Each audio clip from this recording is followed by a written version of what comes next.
Primary Election Day is Tuesday, June 4th. Now is the time to make a plan.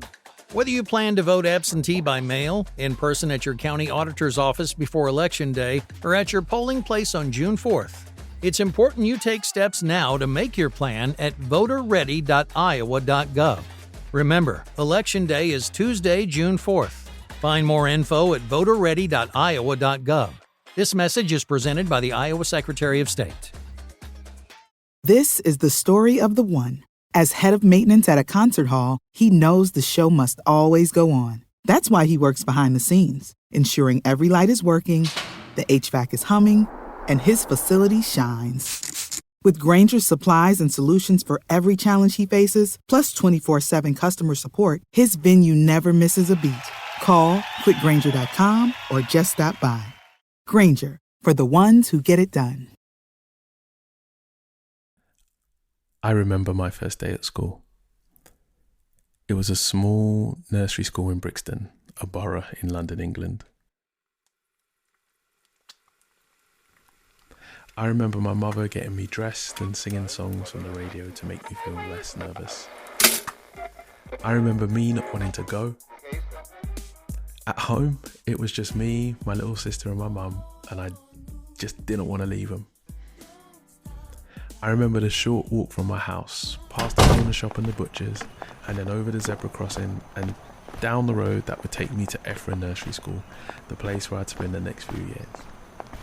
I remember every detail of that walk. I remember the Alsatian dog Charles that I had to pass on the route who barked at me every single day. I remember the cracks in the pavement outside the greengrocers, the weird pelican lights that stood near the zebra crossing. Just Google them.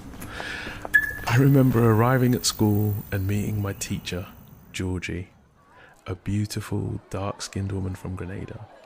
She smelt like cocoa butter, pink moisturizing hair oil, cornmeal porridge, and love.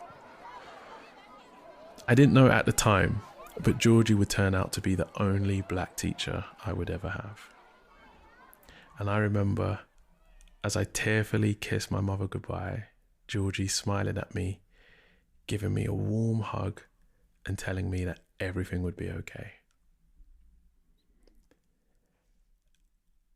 And as I stood in the school entrance watching the other kids playing like they'd known each other for years, I remember Georgie giving my hand a reassuring squeeze, and I remember feeling safe. A feeling quickly replaced by boredom and a desire to leave, which I promptly did by squeezing through the school gates and, I walked home. Yeah, I was one of those kids. And in case you're wondering how come a little kid was able to make it all the way home by himself, look, it was the 80s, and anyone who saw me probably figured I was just going to the shops to buy cigarettes or something.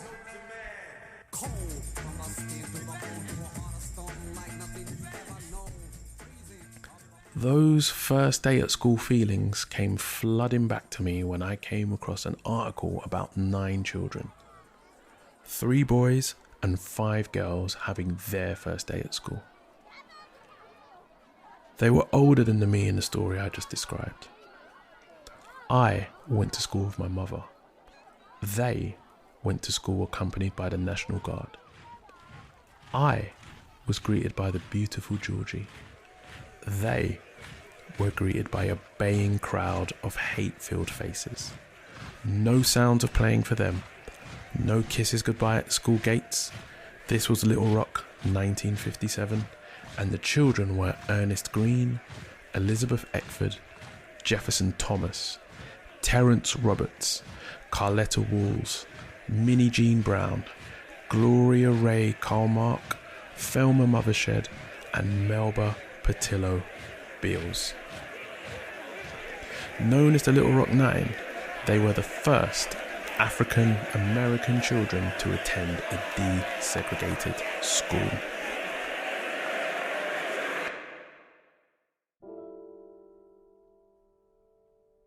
During the summer of 1957, the 9 students enrolled at Little Rock Central High, which up until then had been an all-white school.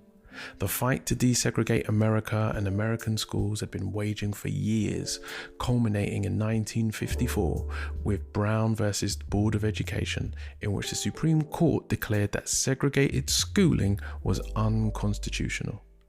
The case was one of the cornerstones of the civil rights movement and helped establish the precedent that separate but equal education and other services were not, in fact, equal at all. And they really weren't. Separate but equal was a legal doctrine in United States constitutional law and has become so ingrained in public psyche that I heard someone use the phrase only recently. In fact, it was this week. Under the doctrine, as long as the facilities provided to each race were equal, state and local governments could require that services, facilities, public accommodation, housing, medical care, education, employment, and transportation could be segregated by race. Hence the name, separate but equal. Now, to some people, that might sound good in principle. You may even agree with it, but when you start to apply it to your own life, that philosophy falls apart pretty quick. Anyone who has siblings will understand exactly what I mean. Let's be real. I love my family to bits, but let my mum give anyone more food than me on Christmas Day, and you will see protests and riot break out in the house. People have favourites, sorry sis, and more importantly, people want favouritism. We can't even distribute food at a family picnic evenly, let alone public funds. To illustrate my point, let's take a look at what separate but equal schooling looked like in 1930s America.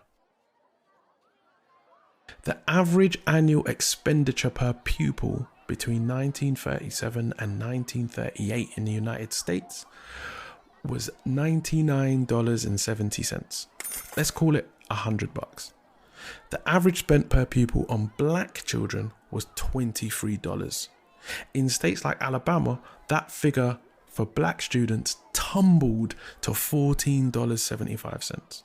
So that's $100 for white kids versus $14 for black. How equal does that sound? Again, in Alabama, the average expenditure on grounds, building, maintenance and equipment for white children worked out to $2.85 per child. But the average amount spent on black children in the same state was, wait for it, 58 cents. I'll say it again, 58 cents. In 1935, sugar cost around 50 cents, meaning that black schools received a budget the equivalent of a packet of sugar per child for maintenance. Just in case you're thinking that things might have been better for the teachers, I've got some more numbers for you. In Alabama, white teachers received a yearly salary of $827. The black teachers, they received $393, nearly half that amount. The situation got so bad that in the late 1930s, the American Council on Education sent a team of investigators into the Deep South to conduct a survey of the schools in which black children were educated.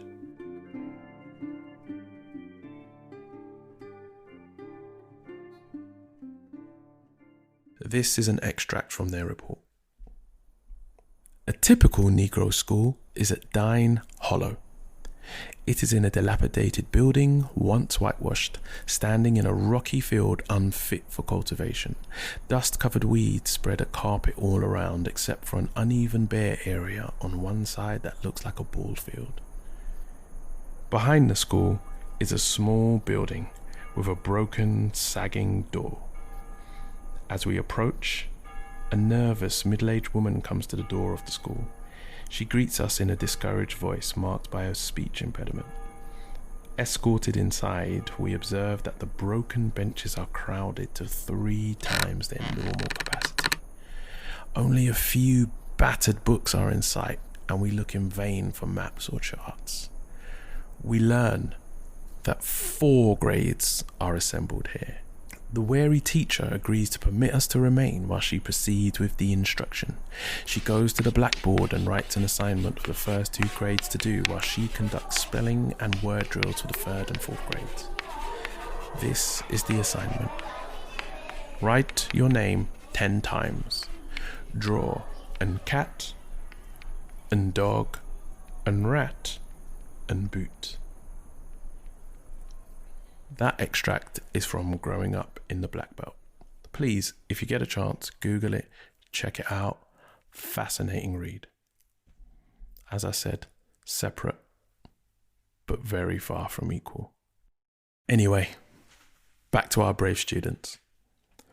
Warned by the Little Rock Board of Education not to attend the first day of school, the 9 students arrived on the second day, accompanied by a small group of ministers. If you Google Little Rock 9, your search will give you an idea of what the students' first day of school was like. You'll see pictures of the 9. You'll see pictures of the hate mob that greeted them. But the image that will stick in your mind the most will be the image of a teenage girl walking alone in sunglasses while a tornado of hate swirled around her. That girl was Elizabeth Eckford. And this is her describing her first day of school. I'm Elizabeth Eckford. I am part of a group that became known as the Little Rock 9. Prior to the segregation of Central, there had been one high school for whites, Central High School, one high school for blacks, Dunbar. I expected that there may be something more available to me at Central that was not available at Dunbar, that there might be more courses I could pursue, that there were more options available. I was not prepared for what actually happened. I was more concerned about what I would wear, whether we could finish my dress in time. What I was wearing, was that okay? Would it look good? The night before, when the governor went on television and announced that he had called out the Arkansas National Guard, I thought that he'd done this to ensure the protection of all the students. The governor she's speaking about is Governor Orval Faubus. He was a staunch defender of segregation and, in defiance of the Supreme Court, called in the Arkansas National Guard to keep the 9 teenagers out. Imagine being so reluctant to share knowledge that you defy the president and call in an army just to keep out 9 teenage students.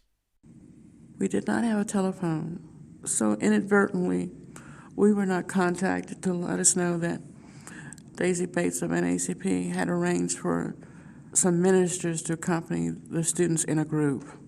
And so it was I that arrived alone. Elizabeth next begins to describe her journey. And you can start to hear the painful memories of that day surface in her voice as she realizes that the guards were not there to protect her from the mob. They were there to protect the school from her. 270 trained soldiers protected the school that day. 270 trained killers defending a school from 9 black students.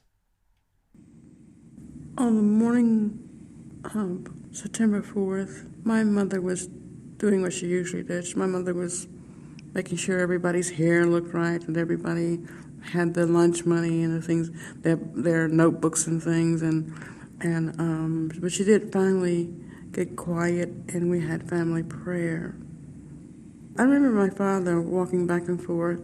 My father worked at night, and normally he would have been asleep at that time. But he was awake and he was walking back and forth, chomping on a cigar that wasn't lit. I expected that I would go to school as before on the city bus. So I walked a few blocks to the bus stop, got on the bus, and rode to within 2 blocks of the school.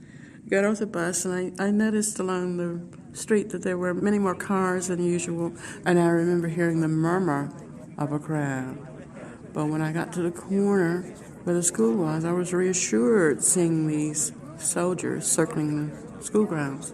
And I saw students going to school. I saw the guards break ranks as students approached the sidewalk so that they could pass through to get to school. And I approached the guard at the corner, as I had seen some other students do. and they closed ranks. So I thought, well, maybe I am not supposed to enter at this point. So I walked further down the line of guards to where there was another sidewalk, and I attempted to pass through there. But when I stepped up, they crossed rifles. And again, I said to myself, well, maybe I'm supposed to go down to where the main entrance is.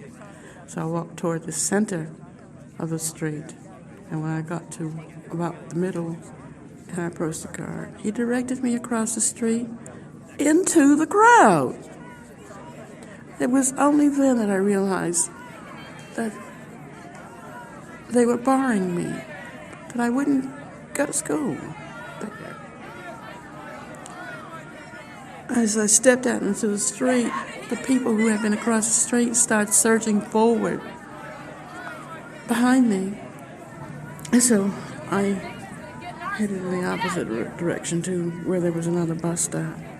Safety to me meant getting to the bus stop. It seemed like I sat there for a long time before the bus came. In the meantime, people were screaming behind me what I would have described as a crowd before. To my ears, sounded like a mob.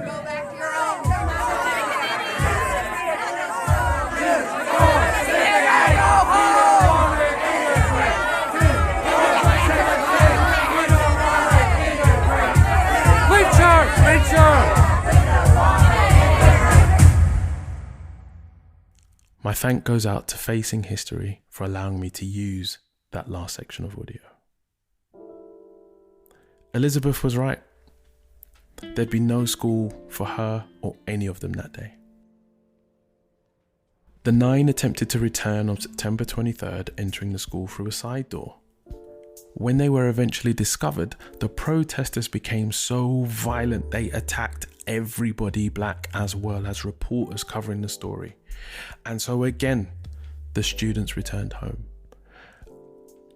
Just imagine having to face a hate mob and trained killers just to go to school, not once, but multiple times.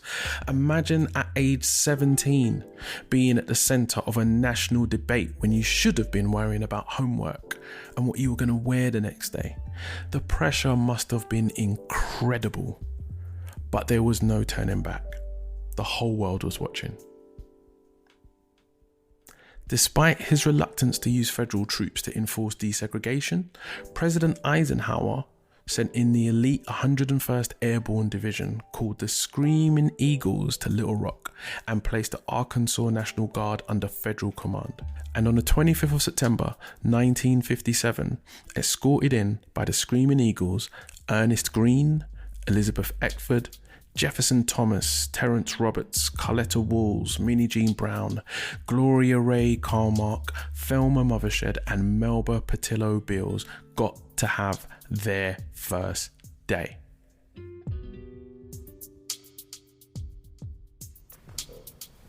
I pledge allegiance to the flag of the United States of America and to the republic for which it stands, one nation under God, indivisible, with liberty and justice for all.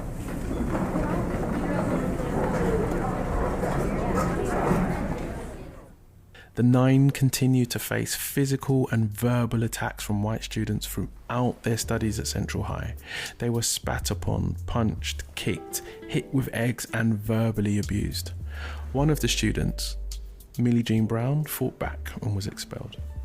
The remaining 8 students, however, attended the school for the rest of the academic year.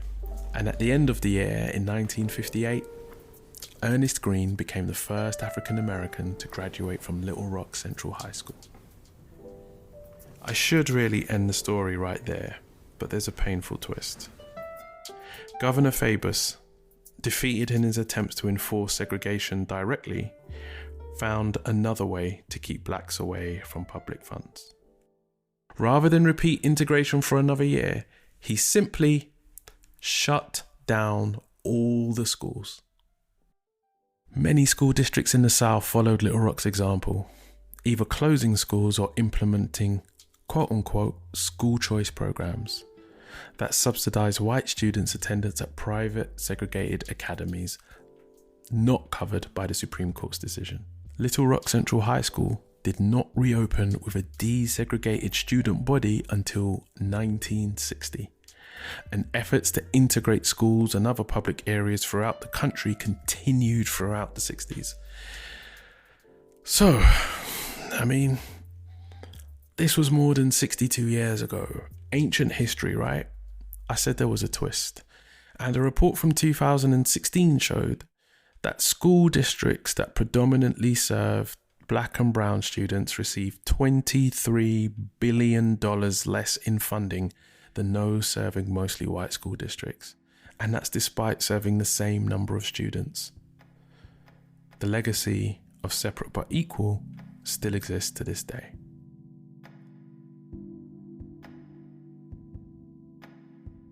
The mobs outside the schools may have gone, but those with that mentality are now making policy decisions. Policy decisions that will affect the earning potential for entire generations. So, if you're a parent, guardian, auntie, uncle, I implore you to do your best to get involved with school activities as much as possible and fight for your kids while they're in school as hard as the Little Rock Nine fought to attend school.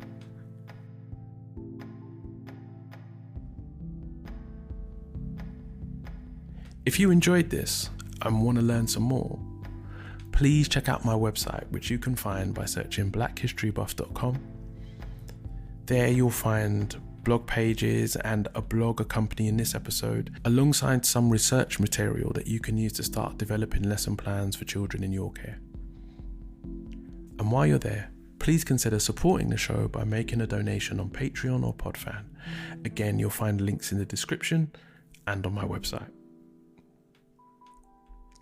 So people, please stay positive, stay wise, stay active, because movement is life. And remember, Black history is world history. I'll speak to you all soon.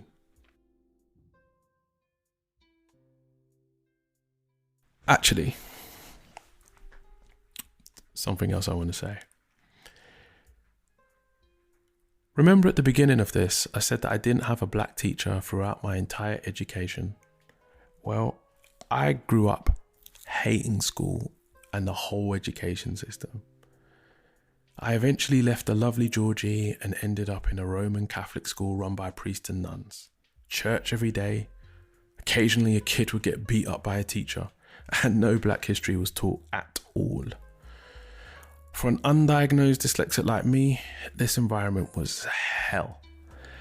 And whenever I hear, to this very day, whenever I hear someone say that school was the best days of their life, my first instinct is to give them a backhand to the face.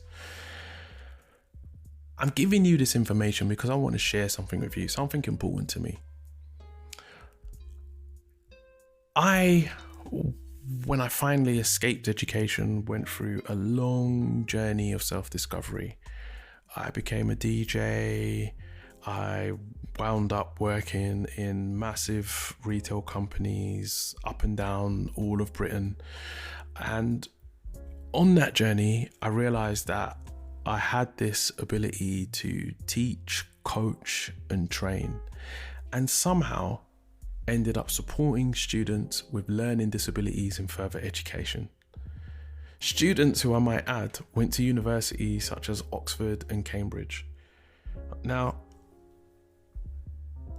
I supported these students with no formal education to my name. And I'm really happy to share with you all, especially on this post, that I will finally be attending school to get my formal teaching qualification very soon. And depending on when you're listening to this, I may actually have finished. And it feels like I've broken the educational curse that was on my life. I'm not doing this because it makes me a better person or because I think getting that qualification is going to help me get more money. I'm doing this to prove a point to myself and to my son that you can do anything that you apply your mind to. It doesn't require immense intelligence. It just requires determination, discipline and focus of intention. Too many times I've seen people get talked out of following their dreams by people who have done nothing, or give up on their dreams because they just haven't dreamed big enough, because somehow they were fooled into thinking that it requires some immense talent that's just been dropped on them from the sky that they were just born with. Let me share something with you. I failed maths and English at school and somehow ended up tutoring students completing their PhDs. I remember sitting with one student, a doctor, thinking, I don't have a single qualification to my name. What the hell am I going to help a doctor to learn? But you know what? Somehow I helped. I'm dyslexic, severely dyslexic. Yes, I know, if you've listened to the show, you've heard me banging on about it. But you know what? I've scripted nearly 20 episodes of this show. And somehow, along the journey, even managed to end up running a writing room for someone else's blog. So I say all of that just to say people never give up. And if you have a dream, I'm daring you right now. I'm daring you right now to make that dream bigger. Make your dream as big as you can make it, and then challenge yourself to make it even bigger than that. Now, there's going to be two emotions that will rise up in you the second you start to dream bigger. One will be fear. The other will be excitement at the possibility that you might be able to pull it off.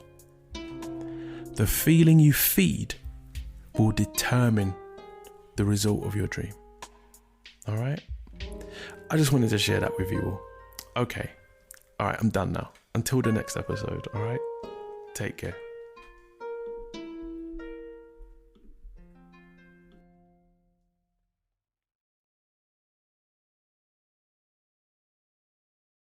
Primary Election Day is Tuesday, June 4th. Now is the time to make a plan. Whether you plan to vote absentee by mail, in person at your county auditor's office before Election Day, or at your polling place on June 4th, it's important you take steps now to make your plan at voterready.iowa.gov. Remember, Election Day is Tuesday, June 4th. Find more info at voterready.iowa.gov. This message is presented by the Iowa Secretary of State. This is the story of the one. As a maintenance engineer, he hears things differently.